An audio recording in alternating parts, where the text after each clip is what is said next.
maîtrise l'art de la formule. Si l'impôt rendait heureux Madame Panot, la France serait un paradis sur Terre. Les cotisations sont du salaire. Il sait faire preuve de pugnacité. Le premier consiste à dire « oubliez le déficit, c'est pas grave, c'est de la dette, on s'en moque ». Certains ici plaideront pour cette option. Il connaît ses dossiers. Les infirmières libérales cotisent davantage pour avoir un meilleur niveau de pension, ce que vous semblez continuer d'ignorer. Je vous assure, regardez les chiffres. Il peut maintenir son interlocutrice dans l'inconfort. Les femmes continueront, après la réforme, de partir à la retraite avant les hommes. Vrai ou pas vrai? Non, c'est faux. Ah bon, c'est faux. Les femmes Alors, partiront factuellement plutôt à la retraite. Attendez, je continue. Allez-y. Oui ou non, est-ce que les pensions de retraite des femmes avec cette réforme vont augmenter de manière plus importante que les pensions de retraite des hommes? Je vais montrer pourquoi. Alors non ça, plus. c'est le nouvel argument. Ça, c'est à nouveau un problème. Ça, mais Madame Panot, on n'est pas dans un problème politique depuis le début du débat, mais dans un problème de maths. Olivier Véran est un médecin neurologue, mais il est beaucoup plus connu pour ses activités politiques. C'est d'ailleurs le porte-parole du gouvernement. Olivia Grégoire ne sera plus la porte-parole du gouvernement.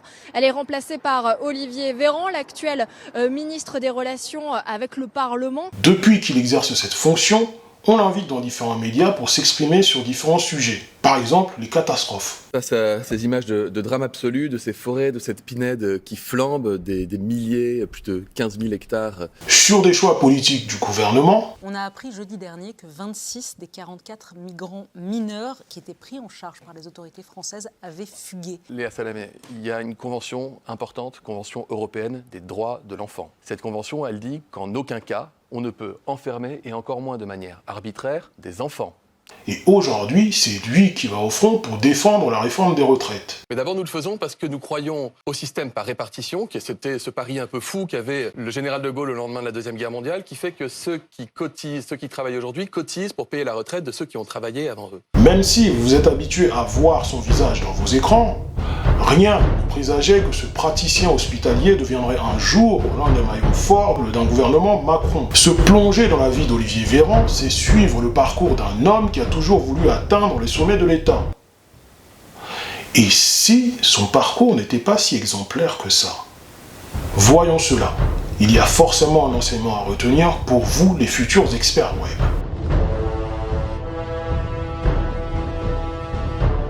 Olivier Véran fait toute sa scolarité à Grenoble et c'est le fils d'un ingénieur en informatique ainsi que d'une prof d'anglais. Il soutient sa thèse en médecine en 2008 et obtient un master en gestion et politique en 2012. Sa carrière politique commence en 2015 en tant que conseiller régional d'Auvergne-Rhône-Alpes. Jusque-là, il œuvre et agit dans l'ombre. Il devient d'ailleurs député de la première circonscription de l'Isère de 2017 à 2022. Cependant, et en dépit de toute attente, en 2020, c'est le coup d'éclat.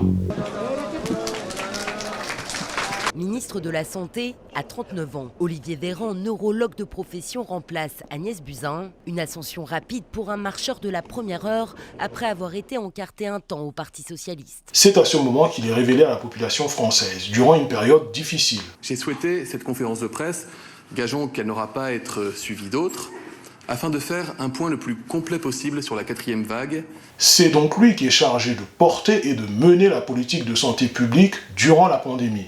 Olivier Véran, toutes ces villes qui basculent, vous les aviez dans le viseur depuis quelques jours, parfois quelques semaines. Pourquoi avoir attendu pour prendre ces décisions?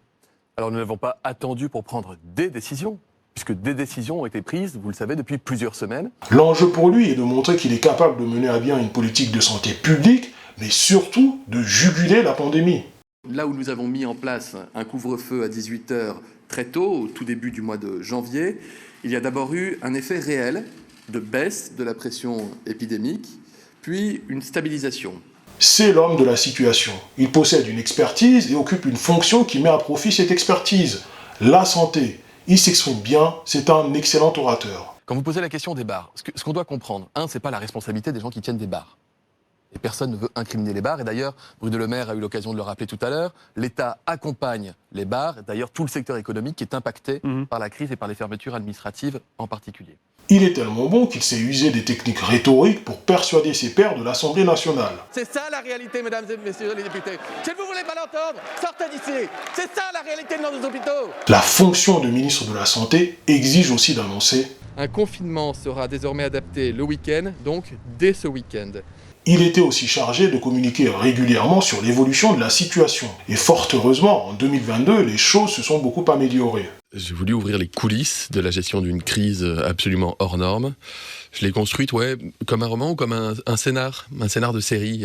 Olivier Véran a probablement atteint l'apogée de son œuvre en occupant le poste de ministre durant une période historique. Par conséquent, on aurait pu penser qu'il allait profiter de l'accalmie de la pandémie pour se retirer sur une victoire et en intégrant à son bilan les effets positifs de sa politique sanitaire. Il n'en est rien, et puisqu'en mai 2022,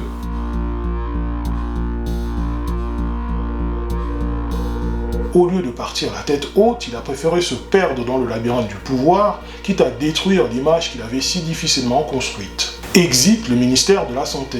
Je suis très heureux d'avoir été pendant 1312 jours au ministère des Relations avec le Parlement.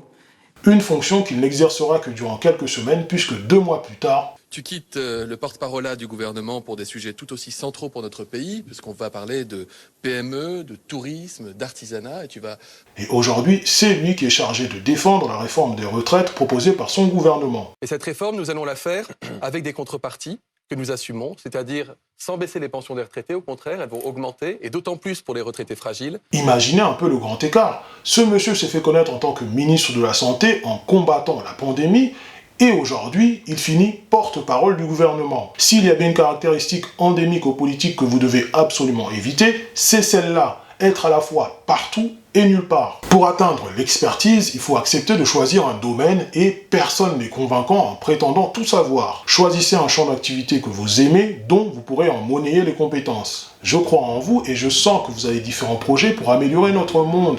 Et c'est d'ailleurs pour cela que vous regardez des vidéos sur le codage. C'est parce que vous avez compris que le développement d'applications web va vous permettre de concrétiser vos projets.